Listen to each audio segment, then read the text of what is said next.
संजय यशवंत चंद्रचूड़। राष्ट्रपति के शपथ दिलाने के बाद देश के 50वें मुख्य न्यायाधीश justice D.Y.. Chandrachud supreme court पहुंचे और महात्मा गांधी की प्रतिमा पर माल्यार्पण किया। फिर उन्होंने तिरंगे को नमन किया। एनडीटीवी से बात करते हुए सीजेआई चंद्रचूड़ ने कहा कि वो देश के आम लोगों के लिए काम करेंगे। मेरे कार्य से देश के लोगों को, नागरिकों को मैं विश्वास दिलाऊंगा, शब्दों से ही केवल नहीं पर कार्य से। इसी के साथ देश की न्यायपालिका के इतिहास में एक नया अध्याय जुड़ गया। पहली बार ऐसा हुआ जब पहले पिता और अब बेटे को देश का मुख्य न्यायाधीश बनाया गया है। जस्टिस चंद्रचूड़ का कार्यकाल 2 साल का रहेगा। इस दौरान उन्होंने अपनी प्राथमिकता भी बता दी है।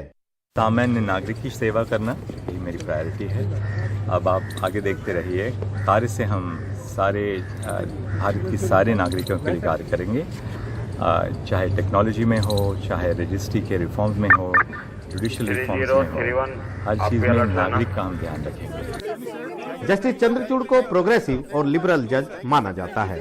वो धैर्य से बात सुनने के लिए जाने जाते हैं। उनके नाम कई ऐतिहासिक फैसले भी दर्ज हैं। यहाँ तक कि नागरिकों के मौलिक अधिकारों को लेकर उन्होंने अपने पिता के ही 2 फैसलों को पलट दिया। लेकिन इस दौर में उनके सामने भी चुनौतियां बड़ी हैं।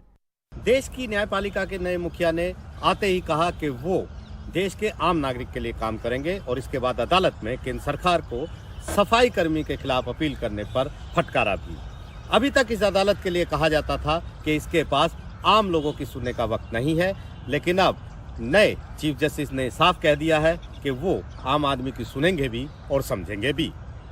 नई दिल्ली से आशीष भार्गव, एनडीटीवी इंडिया।